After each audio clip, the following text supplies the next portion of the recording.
अस्सलामुअलैकुम। SMTV global के साथ मैं हूं आमना अनफाल। सबसे पहले news headlines.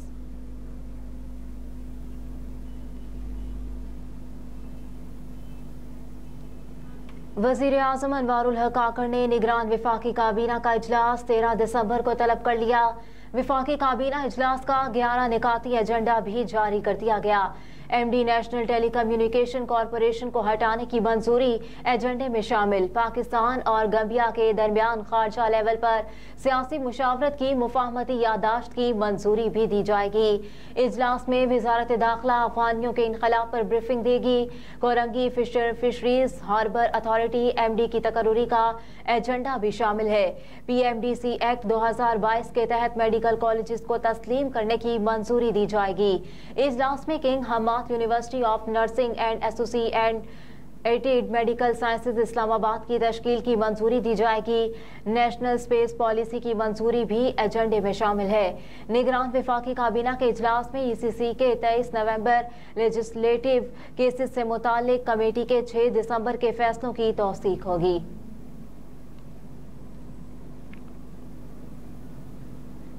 Supreme judicial council का इजलास तलब। जस्टिस मज़ाहिर अली अकबर नकवी के खिलाफ शिकायत पर गौर होगा।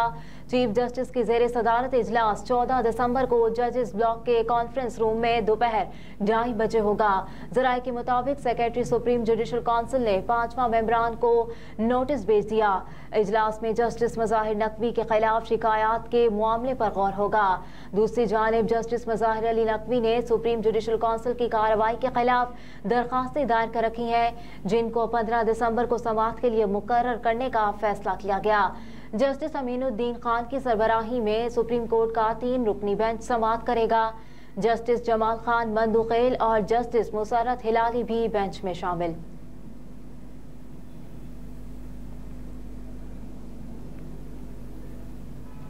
आम इंतखाबात के लिए DROs और ROs की तैनाती की मंजूरी। तर्जुमान इलेक्शन कमीशन के मुताबिक आम इंतखाबात के लिए 144 DROs और 274 ROs की तैनाती की मंजूरी दी। नोटिफिकेशन जारी कर दिया गया। हुकाम की जानिब से अफसरान की तैनाती की फहरिस्त कमीशन को भिजवाई गई थी। इलेक्शन कमीशन ने KP असम्बली के 115 हल्कों के लिए 115 रिटर्निंग अफसरान तैनात कर दिए। पंजाब के 297 हल्कों के लिए 297 रिटर्निंग अफसरान, बलूचिस्तान के लिए 51 जबकि सिंध के लिए 130 रिटर्निंग अफसरान की मंजूरी दी गई।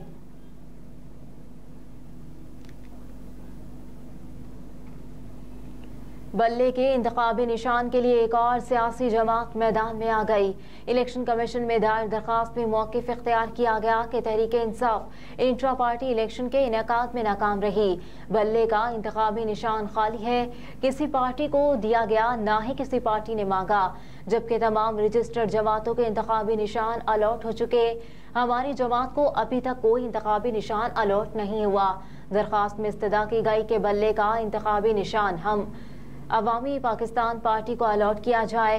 दरखास्त चेयरमैन हम अवाम पाकिस्तान पार्टी मोहम्मद अमजद चौधरी की तरफ से दायर की गई।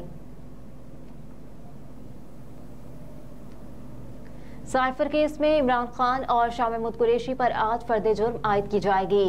ऑफिशियल सीक्रेट एक्ट की खुसूसी अदालत के जज अब्दुल हसनात जुल्करनैन अडियाला जेल में केस की समाअत करेंगे, जिसके लिए खुसूसी अदालत के जज अडियाला जेल पहुंच गए, जबकि FIA के स्पेशल प्रोसिक्यूटर जुल्फिकार अब्बास नकवी, बानी PTI और शाह महमूद के वकला भी अदालत पहुंच गए। अदालती कार्रवाई के सिलसिले में शाह महमूद कुरैशी के अहले खाना भी अदालत पहुंचे। वाज़ेह रहे कि अडियाला जेल में होने वाली गुज़िश्ता समाअत के हुक्मनामे में कहा गया कि वकला सफाई ने मुल्जिमों के नकूल की फराहमी से कबल एतराज़ उठाया। वकला सफाई के मुताबिक ऑफिशियल सीक्रेट एक्ट सेक्शन 13(6) के तहत ट्रायल के लिए कोई हुकूमती नोटिफिकेशन मौजूद नहीं। नोटिफिकेशन की अदम मौजूदगी के बायस खुसूसी अदालत ट्रायल आगे नहीं चला सकती।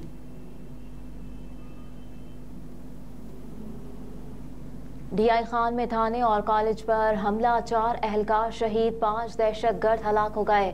पुलिस के मुताबिक डेरा इस्माइल खान की तहसील दराबन पर दहशतगर्दों ने थाने पर हमला किया, जिसमें हमला आवरों ने थाने के मेन गेट पर बारूद से भरी गाड़ी टकराई, जिसके नतीजे में होने वाले धमाके से 3 अहलकार शहीद हो गए।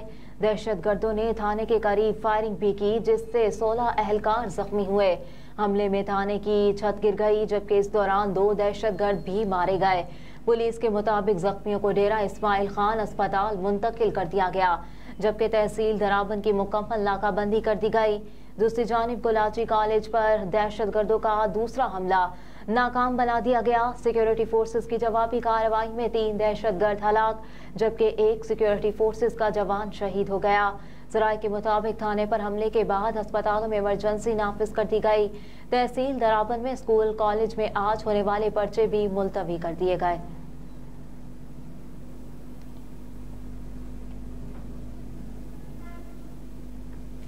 एकिंग ने 372 अरब रुपए के 9 तरक्याती मंसूबों की मंजूरी दे दी। वजारत खजाना के मुताबिक लैपटॉप स्कीम पर 16 अरब 80 करोड़ रुपए लागत आने की। खैबर पख्तूनख्वा में फूड सिक्योरिटी सपोर्ट प्रोजेक्ट की भी मंजूरी दी गई। एकिंग इजलास के एलामिया के मुताबिक 5 साला मंसूबे से सूबे के 7 अजला अपर दीर, सवात, मालाकंड, 4 सद्दा, पेशावर, नौशहरा, DI खान मुस्तफीद होंगे। इजलास में सिंध स्कूल बहाली मंसूबे की भी मंजूरी दी गई। सिंध के 5 अजला में 1607 स्कूल बहाल या उनकी तामीर नो की जाएगी।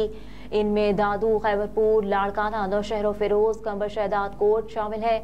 एलामी के मुताबिक सैलाब मुतासरा इलाकों की बहाली के प्रोग्राम के तहत 86 अरब से ज्यादा खर्च होंगे।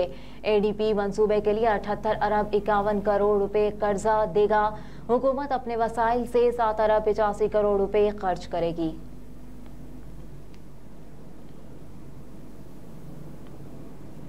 रमजान शुगर मिल्स के हमजा शहबाज की मुस्तकिल हाजिरी मुआफी की दरखास्त पर दलाइल तलब। रमजान शुगर मिल रेफरेंस में साबिक वज़ीर आज़म शहबाज शरीफ और हमजा शहबाज के खिलाफ नैब रेफरेंस पर एहतसाब अदालत के जज मलिक अली जुल्करनैन आवान ने समाअत की। हमजा शहबाज हाजिरी के लिए अदालत में पेश हुए, जबकि शहबाज शरीफ के नुमाइंदे अनवार हुसैन भी अदालत में पेश हुए। अदालत ने रमजान शुगर मिल रेफरेंस में हमजा शहबाज की हाजिरी मुकम्मल कर ली। अदालत ने रिमार्क्स दिए कि सुप्रीम कोर्ट के अहकामात के बाद बरियत की दरखास्त पर अभी फैसला नहीं हो सकता। एहतसाब अदालत ने कार्रवाई 12 जनवरी तक मुलतवी कर दी।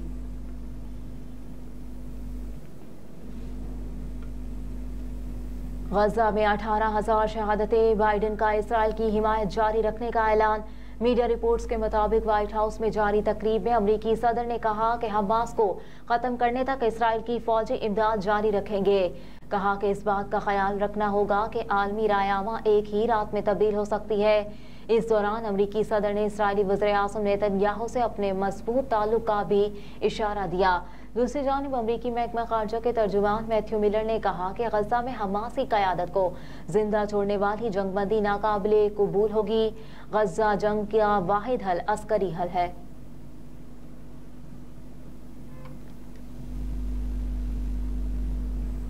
इसराइल की जानिब से सफेद फास्फोरस के इस्तेमाल की इत्तलात, व्हाइट हाउस का इजहार तशवीश।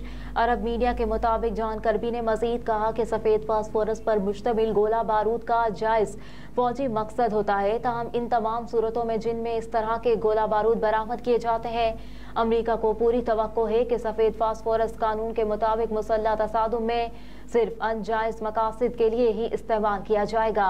मजीद बरा अमरीकी अहदेदार ने कहा कि वाशिंगटन मशरिक़ वस्ता में तनाज़ात को बढ़ाना नहीं चाहता।